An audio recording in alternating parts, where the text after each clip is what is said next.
بسم اللہ الرحمن الرحیم۔ السلام علیکم ورحمۃ اللہ وبرکاتہ۔ ترجمہ قرآن مجید کا سلسلہ آگے بڑھاتے ہوئے آج ہم سورہ آل عمران کی آیت نمبر 26 سے 41 تک کا ترجمہ پڑھیں گے۔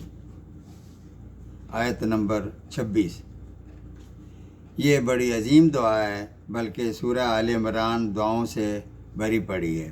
دعا یہ ہے، آپ کہہ دیجئے، اے اللہ، اے تمام جہانوں کے مالک، تو جسے چاہے بادشاہی دے اور جس سے چاہے بادشاہی چھین لے، اور تو جسے چاہے عزت دے اور جسے چاہے ذلیل کر دے۔ تیرے ہی ہاتھ میں سب بھلائیاں ہیں، بے شک تو ہر چیز پر قادر ہے۔ آیت نمبر 27، تو ہی رات کو دن میں داخل کرتا ہے اور دن کو رات میں لے جاتا ہے۔ تو ہی ہے جو بے جان سے جاندار پیدا کرتا ہے، اور تو ہی ہے جو جاندار سے بے جان پیدا کرتا ہے، اور تو ہی ہے جسے چاہتا ہے بے شمار روزی دیتا ہے۔ آیت نمبر 28، مومنوں کو چاہیے کہ ایمان والوں کو چھوڑ کر کافروں کے ساتھ اپنی دوستی نہ بنائیں۔ جو ایسا کرے گا اسے اللہ تعالیٰ کی حمایت حاصل نہیں ہوگی۔ ہاں، اگر ان کے شر سے بچاؤ مقصود ہے تو الگ بات ہے، مگر ان سے قلبی رشتہ بنانے کی اجازت نہیں۔ اور اللہ تعالیٰ خود تمہیں اپنی ذات سے ڈرا رہا ہے، اور اللہ تعالیٰ ہی کی طرف لوٹ کر جانا ہے۔ آیت نمبر 29، کہہ دیجئے کہ خواہ تم اپنے سینوں کی باتیں چھپاؤ یا ظاہر کرو، اللہ تعالیٰ بہرحال جانتا ہے، اور آسمانوں اور زمین میں بھی جو کچھ ہے سب اسے معلوم ہے، اور اللہ تعالیٰ ہر چیز پر قادر ہے۔ آیت نمبر 30، جس دن ہر شخص اپنی کی ہوئی نیکیوں اور اپنی کی ہوئی برائیوں کو موجود پائے گا تو آرزو کرے گا کہ کاش کہ اس کے اور برائیوں کے درمیان بہت ہی دوریاں ہوتیں۔ اللہ تعالیٰ تمہیں اپنی ذات سے ڈرا رہا ہے کہ بیشتر اس کے کہ وہ دن آ جائے، ابھی مہلت ہے، تم اپنی اصلاح کر لو، اپنے لیے اچھے اعمال آگے بھیجو کہ اس دن اپنے اعمال کو دیکھ کر شرمندگی نہ ہو۔ اللہ تعالیٰ اپنے بندوں پر بڑا مہربان ہے۔ جو پرچہ کے سوال پہلے بتا رہا ہے کہ کمرہ امتحان میں یہ سوال آئیں گے، تیاری کر لو تو کامیاب ہو جاؤ گے۔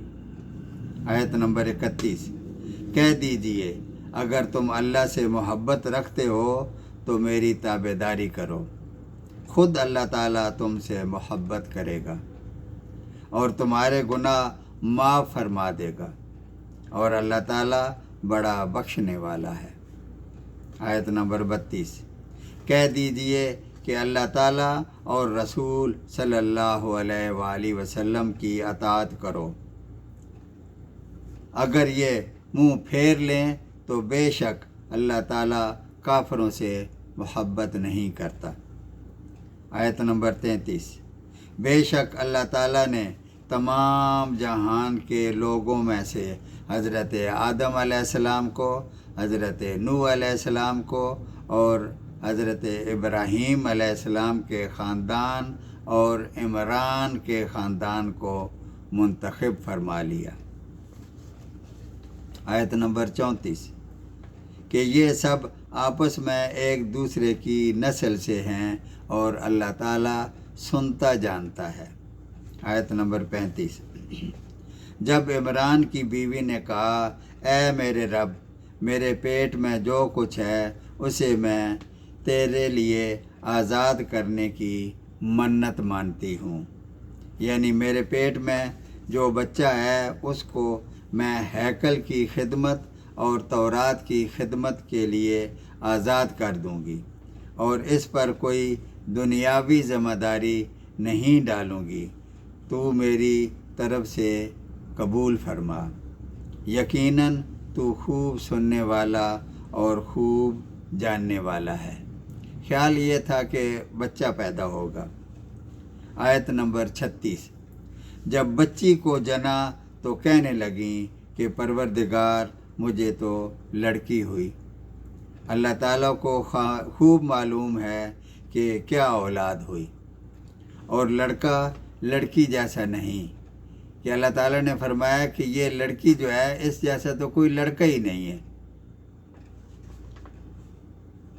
کیونکہ اس سے پہلے ہیکل کی خدمت گاروں میں کوئی لڑکی نہیں تھی۔ عمران کی بیوی نے کہا، میں نے اس کا نام مریم رکھا ہے، میں اسے اور اس کی اولاد کو شیطان مردود سے تیری پناہ میں دیتی ہوں۔ آیت نمبر 37۔ پس اسے اس کے پروردگار نے اچھی طرح قبول فرمایا اور اسے بہترین پرورش دی، اور اسے حضرت زکریا کی کفالت میں دے دیا۔ حضرت زکریا مریم کے خالو تھے، نبی بھی تھے اور ہیکل کے کہنوں کے رئیس بھی تھے، اور جب کبھی حضرت زکریا علیہ السلام ان کے حجرے میں جاتے تو ان کے پاس روزی رکھی ہوئی پاتے، تو پوچھتے، اے مریم، یہ روزی تمہارے پاس کہاں سے آئی؟ تو وہ جواب دیتی کہ یہ اللہ تعالیٰ کی طرف سے ہے، بے شک اللہ تعالیٰ جسے چاہے بے شمار روزی دیتا ہے۔ آیت نمبر 38۔ جب حضرت زکریا علیہ السلام نے مریم کے حجرے کے مشاہدات دیکھے تو دل میں ایک امنگ پیدا ہوئی۔ ان کے ہاں کوئی اولاد نہیں تھی۔ زکریا علیہ السلام نے اپنے رب سے دعا کی، کہا، اے میرے پروردگار، مجھے اپنے پاس سے پاکیزہ اولاد عطا فرما، بے شک تو دعا سننے والا ہے۔ آیت نمبر 39۔ پس جب وہ اپنے حجرے میں کھڑے نماز پڑھ رہے تھے تو فرشتوں نے انہیں آواز دی کہ اللہ تعالیٰ آپ کو یحییٰ علیہ السلام کی یقینی خوشخبری دیتا ہے، جو اللہ تعالیٰ کے کلمہ یعنی حضرت عیسیٰ علیہ السلام کی تصدیق کرنے والا سردار، ضابط نفس اور نبی ہے نیک لوگوں میں سے۔ آیت نمبر 40۔ حضرت زکریا کہنے لگے، اے میرے رب، میرے ہاں بچہ کیسے پیدا ہوگا؟ حالانکہ ابھی خود ہی دعا کر رہے تھے، لیکن یقین کے درجے پر پہنچنے کے لیے، میں بالکل بوڑھا ہو گیا ہوں اور میری بیوی بانجھ ہے، اسی طرح اللہ تعالیٰ جو چاہے کرتا ہے۔ کہنے لگے، پروردگار میرے لیے اس کی کوئی نشانی مقرر کر دے۔ فرمایا، نشانی یہ ہے کہ 3 دن تک تو لوگوں سے بات نہیں کر سکے گا، صرف اشاروں سے سمجھائے گا۔